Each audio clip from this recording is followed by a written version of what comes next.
Hello everyone. My name is Jan Pilarski and I'm with Greenbridge Growers, a social venture startup based in South Bend, Indiana. We grow fresh, local food for our region while creating jobs and secure futures for young adults with autism and their families. Heartache is what led me to start Greenbridge Growers. Like every new mom, I looked forward to all the milestones of my newborn son's childhood. First steps, first words, starting school, scouting, vacations, and graduations. But when Chris was 3 years old and showed serious social and communication delays, he was diagnosed with autism.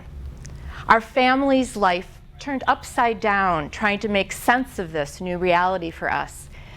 Our future seemed very uncertain, financially and emotionally. We were on edge. And I felt that there were many new challenges for us, particularly for me as his mom and primary caregiver.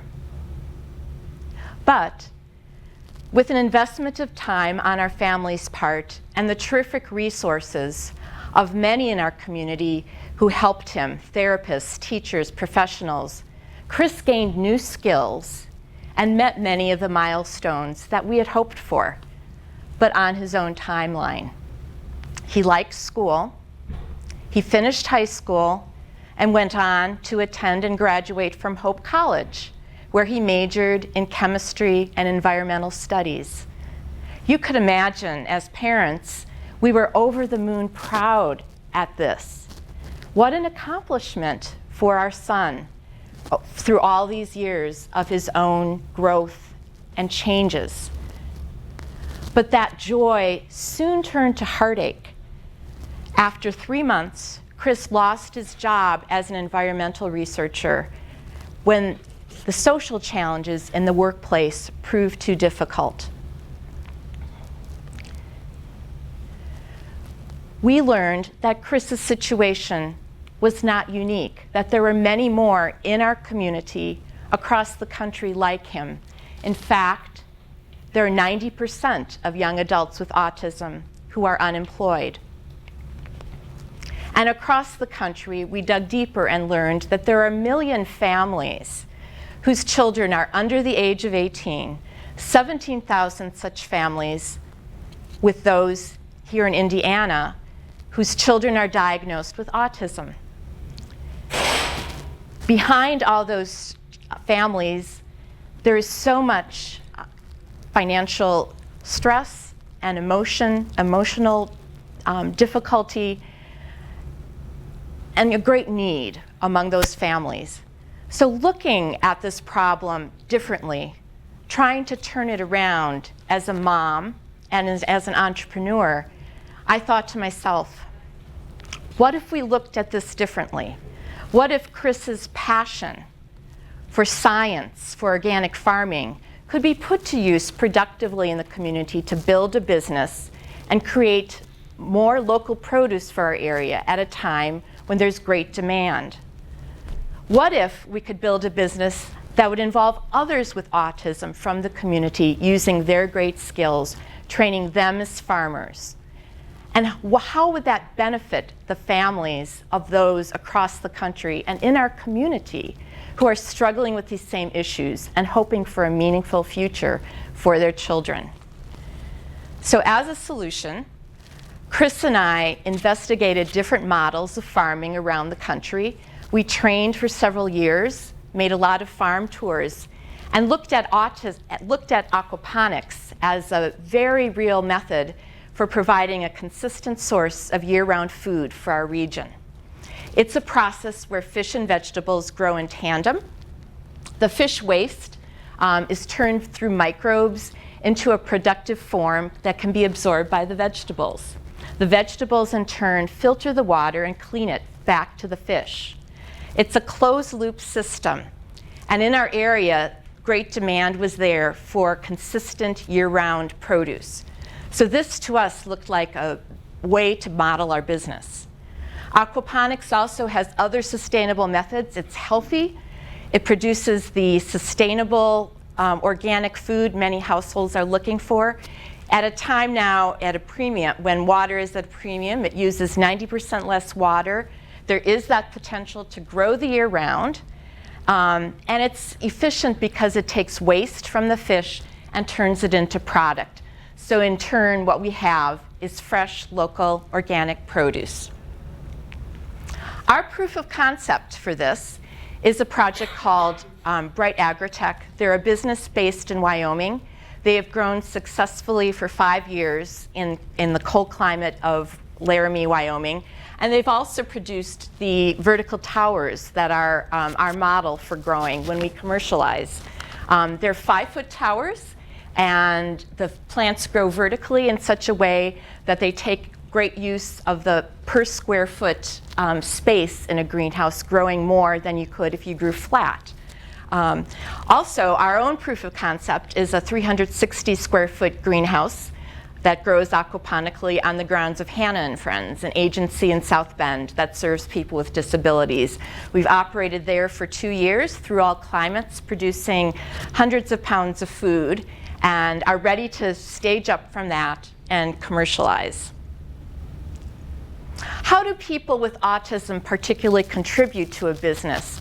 And how might their futures be more secure because of being productive members of a business like ours? Aquaponics and farming in general is very precise. It relies very much on details, of observation, of noticing changes. So with what we do in aquaponics, there's a lot of monitoring. There's water chemistry tests that have to be done every day. Things have to be cleaned properly, and per the USDA standards, there's a lot of routine and accuracy to growing to aquaponics. And all of that is a way that people with autism are contributing even today as we're operating our prototype facility.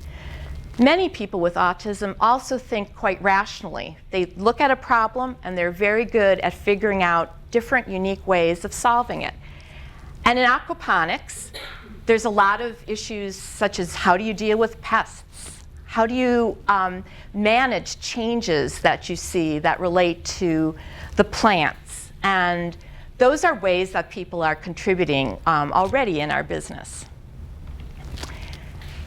We're different. We differentiate ourselves from a traditional workplace in that we're really offering support, leadership training, and on-the-job development for our employees. We're able to work with our local universities that have training programs in place for people with autism. So there's been a lot already happening where people are working side by side with people who are very good at providing for the learning styles of people with autism. So there's team building, there's a sense of everyone contributing to a team, making us all successful through their different skills and abilities. And through that, we're staging to grow so that when we open our commercial facility in 2016, 4 jobs will be created at that greenhouse. In 3 years, because we'll have added new commercial facilities, we'll have tripled that in terms of jobs. So we'll have 12 jobs on site. Already, we have taken our model and our business to the local community. It's not an abstract idea, and we see tremendous potential for commercialization. We have met with 12 to 15 of our local restaurants, high-end restaurants in the South Bend area, and also with Whole Foods, because both these sets of customers put a lot of value on fresh, local food that can be grown and supplied to them consistently. There really aren't any other growers doing that right now. So things like this, no one else is growing herbs and greens that I can obtain locally. I don't want to have food miles added to our budget or to our menu, so it's great you're offering that. There's a gap in the market that you're providing that isn't being met now, And we just simply don't have enough local. We have to buy hundreds of miles away, and those who eat and our customers want something closer to home. So that's some of the customer validation we've received.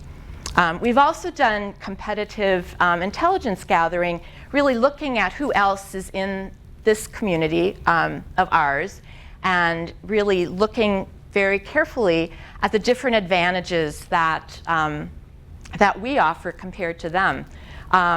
Stacked up, we have food that is fresh, it's 100% local, it's year-round, has social impact, and such a quick harvest because of the method of aquaponics.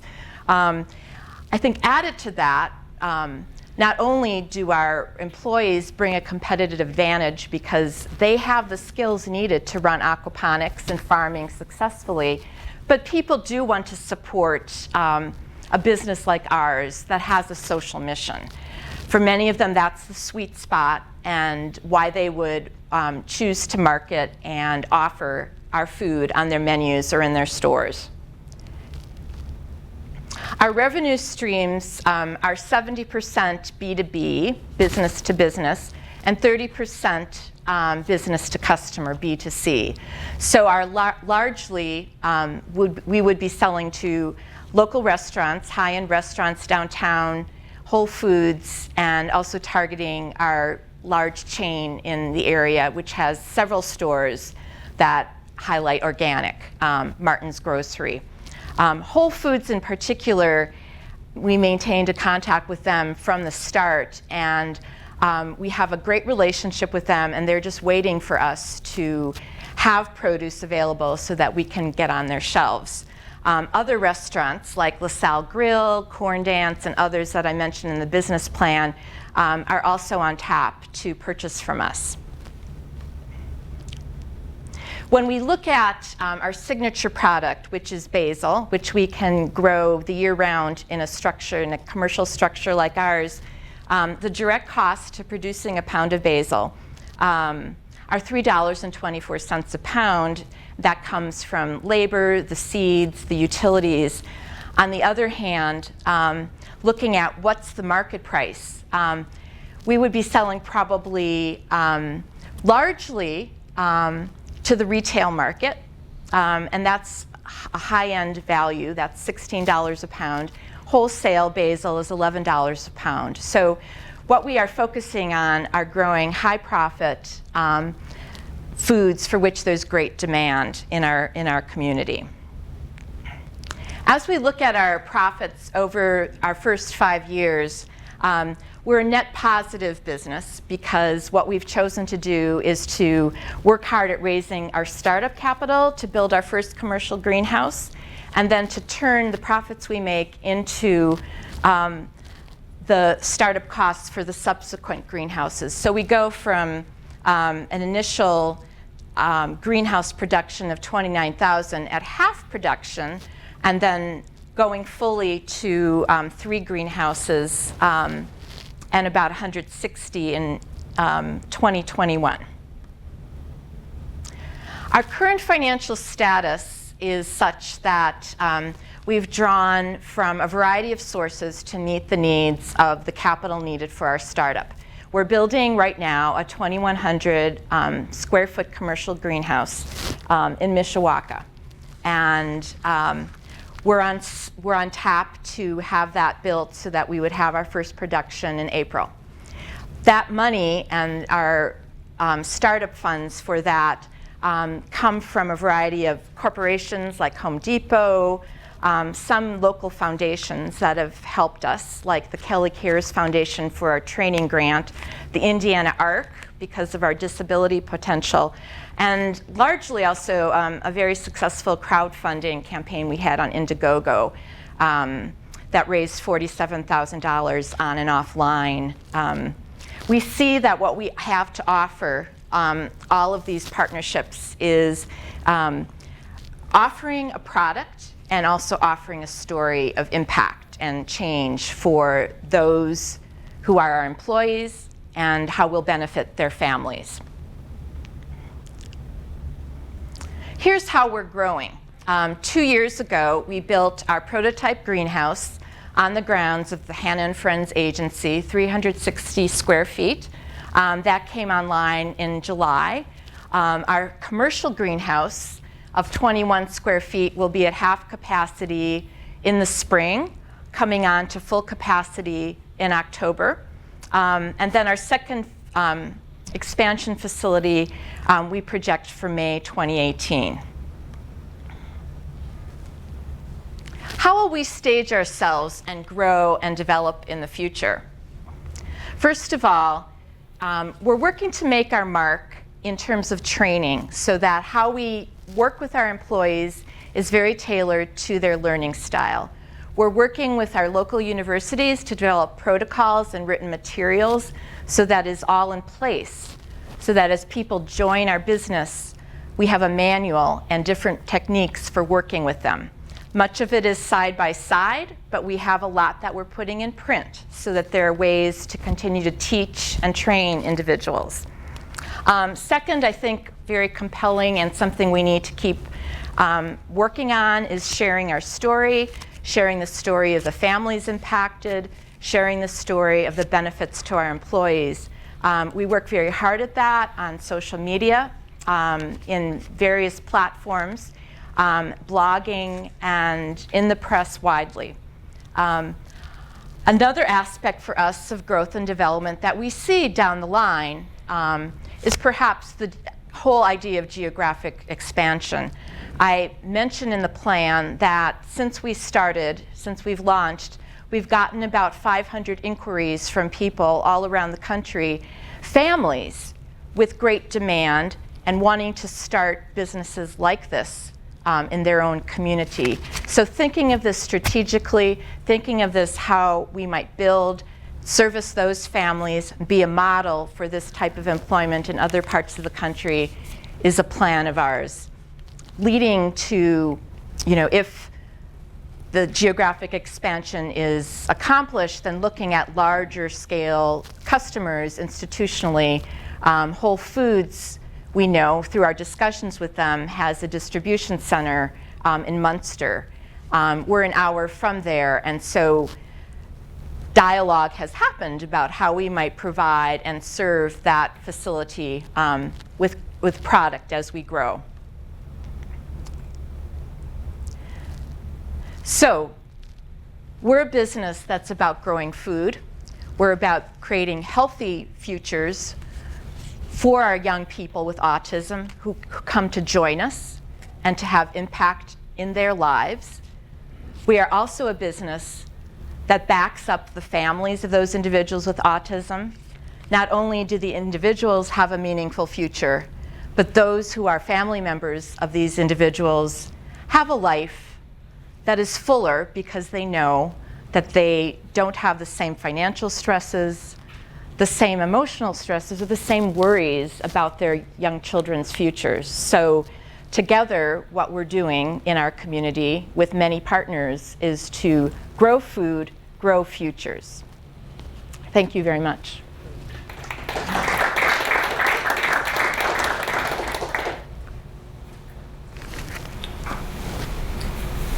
I think I asked you this once before, first go around.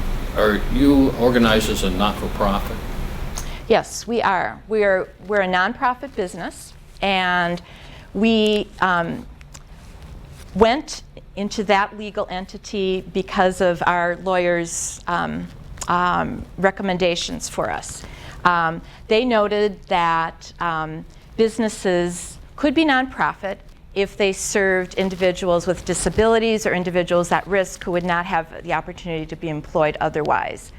The way that's worked for us is that we are very rooted in the community. We've had a lot of large donations, a number of them of $10,000.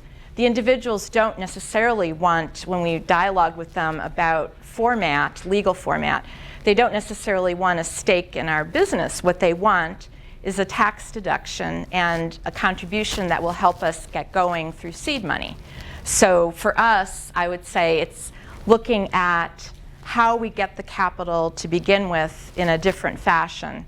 I would also say, too, that we may not in some ways resemble other nonprofits because so much of what we have is earned income. We feel that that makes us sustainable. We're not depending on outside sources to the extent that many nonprofits do. The money that we earn goes back to hiring employees and to building the business. So it's the way that we found that works for us and for our community. I don't know a ton about, I haven't had a lot of contact with anybody with autism personally. I understand it's maybe a little social awkwardness, but brilliance internally is on the other side. And that may have been what kind of helped your son, or that's maybe what attracted him into this. Chris isn't brilliant. No?